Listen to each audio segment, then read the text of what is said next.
You say you're stuck? Child, maybe it ain't the world, maybe it's your shoes. And maybe, just maybe, they need a little salt. There is a quiet kind of power in those who walk with salt in their shoes. Not the loud, boastful kind that demands attention, but the steady, anchored kind that knows exactly where it's going, even when the road is uncertain. That power, that salt, it's called faith. And faith, my love, is not about what you see. Faith is about what you know, even when everything around you tries to convince you otherwise. To season your steps with faith is to walk before the doors open, to speak before the echo answers, to plant seeds before the rain ever falls. It is to rise when there is no applause, to keep showing up when nobody's watching. Faith is the salt that keeps you from turning bitter in a world that constantly tries to dilute your dreams. Faith is not passive. It does not sit in silence waiting for life to fix itself. No, faith is action. Faith is movement. It is waking up before the sun to chase a purpose no one else can see but you. It's whispering, I believe, even with tear-stained cheeks and trembling hands. It is refusing to surrender, not because everything's all right, but because deep down you know something will be. You must understand salt by itself cannot change the world. But when mixed into the journey, when stirred into the steps you take, it transforms everything it touches. That's what faith does. It transforms your mindset, your spirit, your expectations. It takes an ordinary walk and turns it into a sacred pilgrimage. It takes a moment of doubt and laces it with conviction. It takes a weary traveler and reminds them they're still chosen. There will be days when you'll look down and wonder if your shoes are even moving. Days when progress feels invisible. That's when you must remember salt doesn't scream. It works in silence. You don't always see faith working, but you will feel the difference when it's missing. You'll notice your steps feel heavy, your dreams taste bland, your vision turns dull, but oh, put a little salt back in, and suddenly your soul comes alive again. Some of us are trying to run marathons with shoes that have never been seasoned. You're trying to build legacies with a heart that hasn't been stirred by faith in years. And the world will offer you all kinds of substitutes. Doubt disguised as logic, fear wearing the mask of caution, statistics instead of dreams. But none of that will nourish your spirit. None of it will carry you through the storms. Only faith can do that. Faith is the ancestor's prayer that carried you here. It is the child's laughter that believes in magic. It is the woman who starts over at 50. It is the man who refuses to stop believing after the 10th rejection. Faith is not limited by your education, your income, your past, or your status. It is your divine inheritance, but you must choose to use it. To season your steps with faith means to walk like you've already arrived, even when you're still in the valley. It means to speak the language of victory, even when the winds are howling around you. It means to trust that the detour is not a denial, but a redirection. Every great soul that ever did anything worth remembering had salt in their shoes. Not perfection, not privilege, not even a full plan, just faith. Faith that their steps mattered. Faith that something greater was guiding them. Faith that they weren't walking alone. You may not have all the answers, you may not see the full path, but if you've got a mustard seed of faith, then you've got all you need to start. Put it in your shoes. Mix it in with your tears. Stir it into your breath. Walk with it, no matter how small the steps. That's how you transform your life, one seasoned step at a time. Discipline is the salt you don't taste at first, but without it, the whole dish falls flat. It isn't flashy. It doesn't shine in photographs. It doesn't brag or beg for praise. But it is always there, working, building, steadying.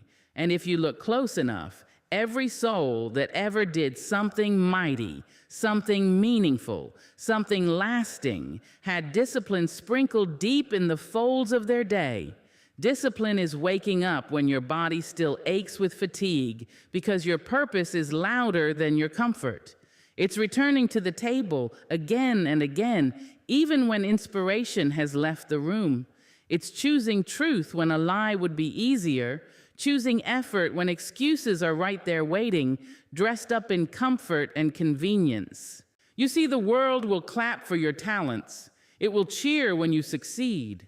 But what it doesn't see is the discipline, those uncelebrated hours, the invisible sacrifices, the moments you chose the path of growth over the path of ease. That's the salt. That's what holds the flavor of your greatness.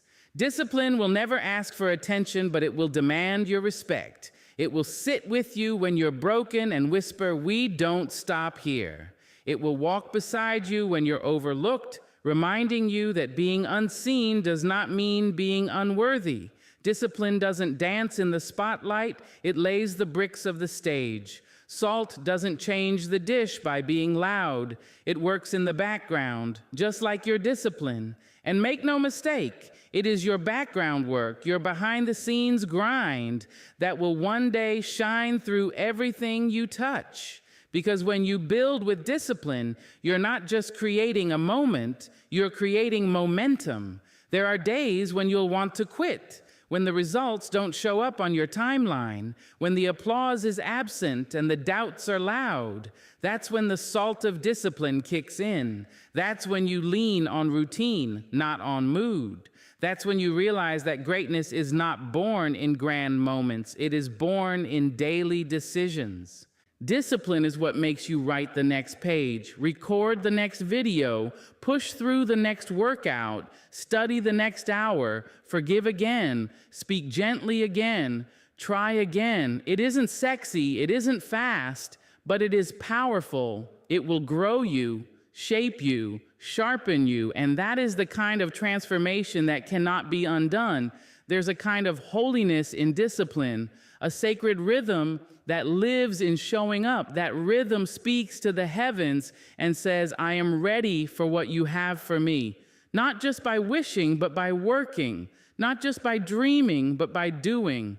Some people wait on motivation to strike, but motivation is a guest. It comes and goes. Discipline is a resident. It doesn't knock, it stays. It keeps the lights on when your passion grows dim. And if you've got even a pinch of it in your shoes, you can walk through anything, failure, fear, fatigue, and still find your way forward. And it's not just about external success. Discipline shapes your inner world. It strengthens your backbone. It teaches you how to trust yourself, how to keep your word to yourself, how to live with integrity when nobody's watching. Because real power doesn't come from what you do in front of people. It comes from who you are when the room is empty. Discipline doesn't mean perfection. It means consistency. It means choosing again when you mess up. It means returning to the work, the calling, the path, not because it's easy, but because you know you're being refined. Salt doesn't just season, it preserves. And discipline will preserve your purpose when life threatens to spoil it. There's something sacred about those who keep walking, not running, not racing, just walking, faithfully, consistently, deliberately. That kind of soul is rare. That kind of soul has salt, and that kind of soul cannot be stopped. So when you put on your shoes tomorrow, ask yourself, did I lace them with salt? Did I season my day with discipline? Because if you did, no matter what happens, you've already walked in greatness.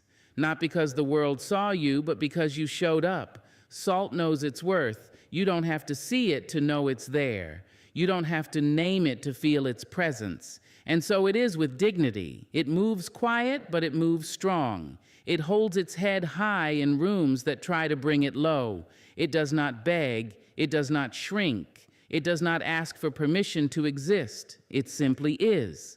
That's dignity. That's the salt in your soul. Somewhere along the way, somebody told you to tone it down, to tuck your light behind your back, to sit small, talk soft, blend in, please others.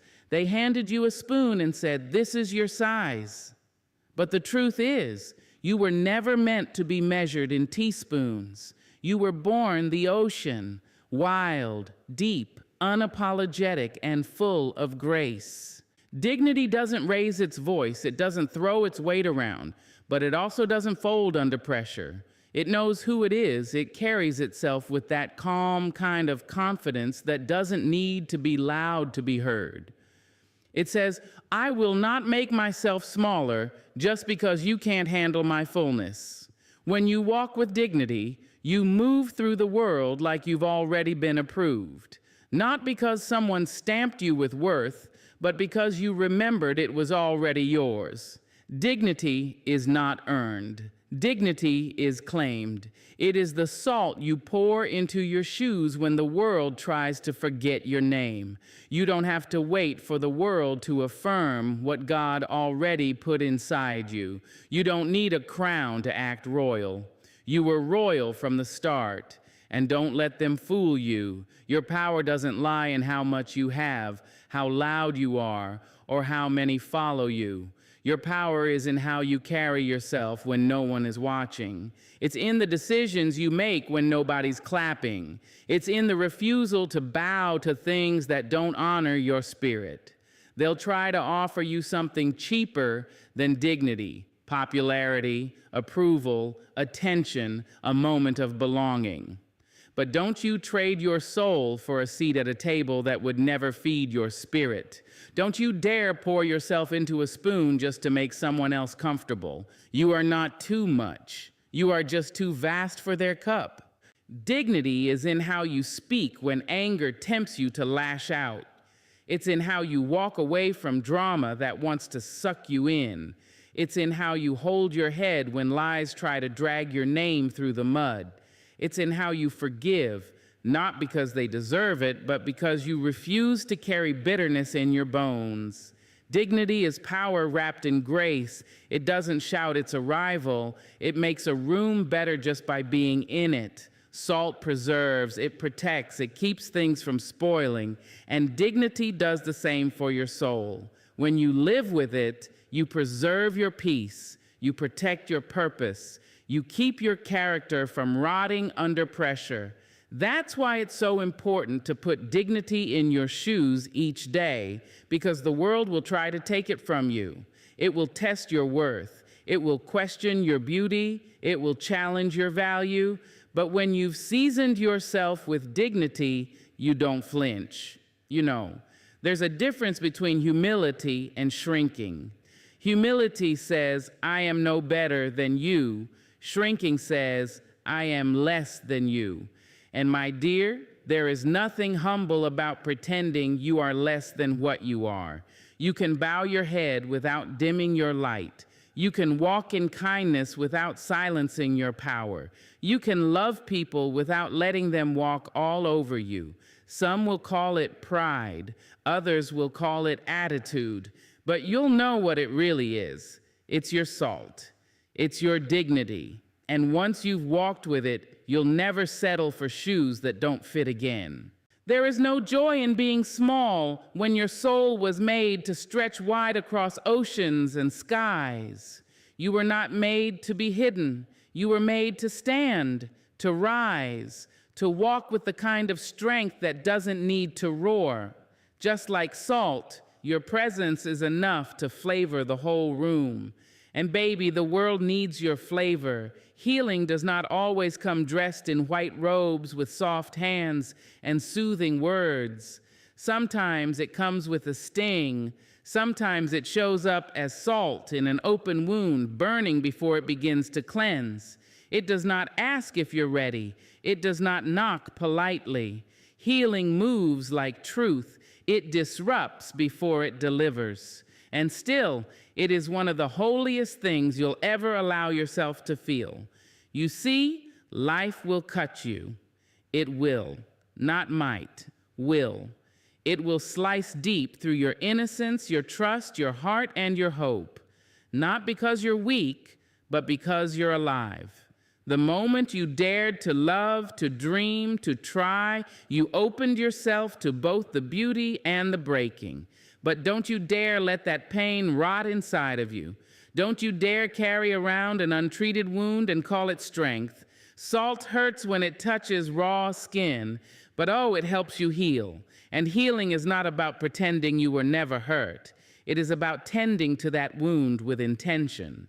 Rubbing salt into it not to punish yourself, but to preserve the parts of you that still believe, to keep your spirit from going numb, to make sure the wound doesn't become the reason you stop living. There are those who walk around broken but polished, smiling but hollow, successful on the outside but silently bleeding, because somewhere along the line they decided it was better to hide the wound than feel the burn of the healing.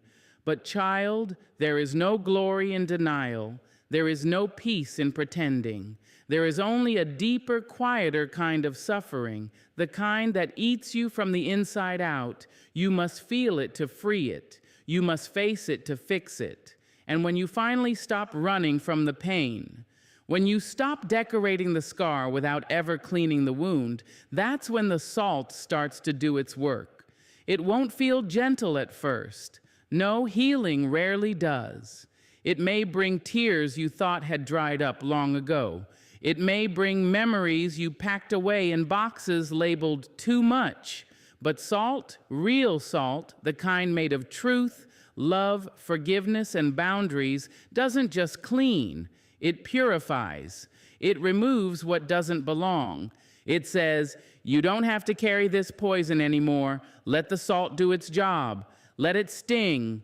Let it bring it all to the surface. The anger, the grief, the betrayal, the loss. Let it wash through you, because the faster you face it, the sooner you'll feel the strength rise in your bones again. The kind of strength that doesn't rely on numbness. The kind that lives in clarity, in peace, in the softness that returns once the fire has passed. Some people will tell you not to revisit the pain. Move on, they'll say. Let it go. But you cannot let go what you haven't yet looked at. You cannot release what you refuse to touch. Healing is not about escaping the wound. It's about entering it fully, cleaning it thoroughly, and then walking away whole. Salt is also about boundaries. When you rub salt in, you say, this far, no further. You protect yourself. You remember that healing isn't only about mending the past, it's also about guarding the future. You stop letting old wounds choose new relationships. You stop letting childhood pain sit in the driver's seat of your adult life. You say, I deserve better, and I will give it to myself. Salt has memory. It holds the ocean, the earth, the tears of those who came before you. It reminds you that you come from a long line of healers, of survivors, of people who knew how to sit with pain and not let it swallow them whole. And when you rub salt into your wounds, you are not just healing for yourself. You are healing for your mother who never had the words, for your father who hid behind silence, for your younger self who cried into her pillow at night and thought no one could hear her. Salt returns your voice. Because sometimes trauma teaches you to whisper. Pain teaches you to be silent. But healing teaches you to speak again, to sing, to say, that happened to me, and I'm still here. It teaches you to tell the truth without shame, to share your story without asking for permission, because the wound does not define you. The healing does. And let us not forget that salt also preserves. It keeps what is good from spoiling. It holds on to what is sacred. So when you rub salt in your wounds, you are not just cleaning away the damage, you are preserving the wisdom. You are keeping the lessons, the strength, the clarity that pain has gifted you. You are saying, I will not waste this, because pain, when processed, becomes power. Grief, when honored, becomes growth. Salt doesn't make you forget what happened. It makes sure what happened doesn't control you. It lets you remember from a place of strength, not suffering. You can tell your story without trembling. You can stand in the same room where it all broke down and feel taller than the walls that tried to contain you. because the healing has been done. The salt has settled.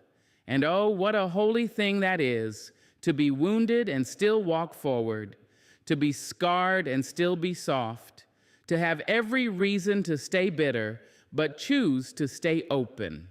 That is the kind of healing the world doesn't always understand, but it is the kind it needs. So go ahead, rub the salt in, not to hurt yourself, but to heal yourself. You deserve to be whole. You deserve to walk unburdened. You deserve to live without bandages, hiding what you were always strong enough to clean. Long after you're gone, long after your name is no longer called in casual conversations, something of you will remain. A laugh, a prayer, a lesson, a footprint, a trace of your salt. That, beloved, is legacy, not the trophies that gather dust, not the money that changes hands, but the flavor you left behind in the lives you touched. Some people walk through life like it's a hallway, quickly, quietly, without leaving a mark. But you are salt. You were not made to pass through unnoticed. You were made to season this world. You were made to leave a taste of grace wherever you go. Every word you speak, every choice you make, every hand you hold is another grain dropped into the earth, adding to the rich recipe of who you are and what you leave behind. Legacy is not built in one grand gesture. It is shaped moment by moment, decision by decision, conversation by conversation. It is shaped in how you treat people when no one is watching, how you respond when you're tired, how you show up when it's inconvenient. You don't need a platform to leave a legacy. You just need presence. You don't need perfection. You just need intention. Your legacy isn't in what you owned, it's in what you gave, not just material gifts, but time, attention, compassion, wisdom. It's in the way your child remembers how you whispered strength into their spirit when the world was too loud. It's in how your students carry your words in their pockets like smooth stones of truth. It's in how your neighbor still smiles when she waters her garden, thinking of how you once helped her plant her first seed. You won't always see the ripple of what you do. Legacy doesn't ask to be witnessed. It asks to be lived. It moves through generations like water, like light, like salt in the soil. It flavors the roots. It sweetens the fruit. The kindness you show today may blossom in someone you'll never meet. The forgiveness you offer may soften a heart you'll never know. But the salt of who you are travels far beyond what you can measure. The world is full of noise, of empty success, of loud exits. But salt lingers, salt stays, and your soul was designed to be that kind of enduring presence. Not loud, not proud, but lasting, powerful, sacred. You are part of a line. Someone seasoned the path before you so you could walk with strength. Someone prayed over the ground you now stand on. Someone bled, cried, fought, and hoped so you could speak your truth with a little more ease. Don't let their salt stop with you. Pick it up, carry it forward, mix it into your steps, and walk boldly. Salt is also truth, and legacy built on lies crumbles like sand. But when you live in your truth, even when it costs you, your legacy becomes solid. People may not agree with you. They may not always understand you, but they will remember that you stood tall in your own soul, and that will give them permission to do the same. You are writing your legacy every single day. It's in how you answer the phone, how you apologize, how you listen, how you say goodbye, how you say I love you. It's in how you treat the janitor and the CEO the same. It's in how you make people feel seen, heard, valued. That's the seasoning. That's the soul work. And let's be clear, your legacy is not just for the world. It's for you. It's the mirror you leave behind for your future self. Will you look back and see someone who tried, who loved deeply, who stood in their truth even when their knees were shaking? Or will you see someone who shrank, who stayed quiet, who chose comfort over calling. Make peace with your own story.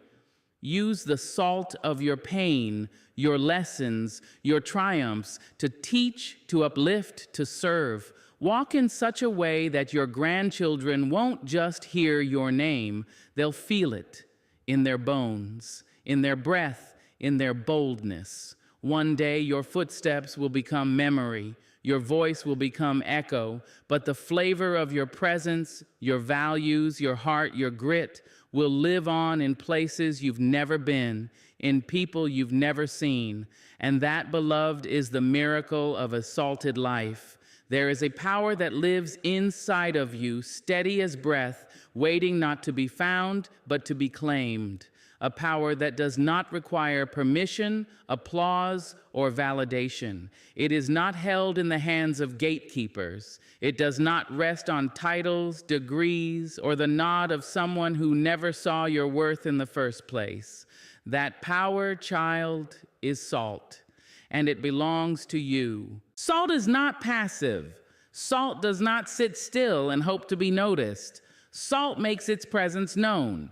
You don't wait for someone to tell you it's your turn. You take your turn. You don't wait to be chosen. You choose yourself. And you don't water down your flavor just to fit into tasteless places. You season the path you walk with your truth, your courage, your calling. For too long, you've been waiting to be picked, waiting to be seen, to be invited, to be celebrated. But don't you know? You were already chosen. The moment you took your first breath, purpose wrapped itself around you like light. And now you've got to walk like you believe it. Power doesn't always show up with lightning and thunder. Sometimes it shows up in quiet decisions. In the moment you decide to stop asking for directions to places you were born to build. It shows up when you write that book they told you no one would read. When you launch that dream without a cheering section, when you raise your voice even if it trembles, that's salt, that's power. And don't be fooled, power has nothing to do with being in control of others. It's about being in alignment with yourself. Power is when you stop living on borrowed expectations and start living on divine conviction. It's when you no longer need a seat at their table because you've got a whole recipe in your spirit and you know how to cook without needing their stove. Season your own path. Walk into rooms like you belong there, not because someone gave you a pass, but because your purpose gave you a reason. Understand that not everyone will taste your seasoning and understand it. Some will call you too bold, too much, too different. But salt was never made to blend in. Salt was made to change things. Every step you take with intention, every word you speak with truth, every decision you make from your soul, that's power. That's how the world shifts. Not all at once, but grain by grain, footstep by footstep. You're not just walking, you're seasoning the soil. You're leaving behind possibility. You're making it easier for the next one to rise. So stop waiting for your name to be called. Stop standing in corners hoping someone sees you. Stop shrinking in hopes that you'll be accepted. Stand up, speak up, show up, be your own confirmation, be your own light, be your own damn miracle. This world will try to convince you that your power is something to be earned. But baby, your power is something to be remembered. You came into this world seasoned. You just forgot.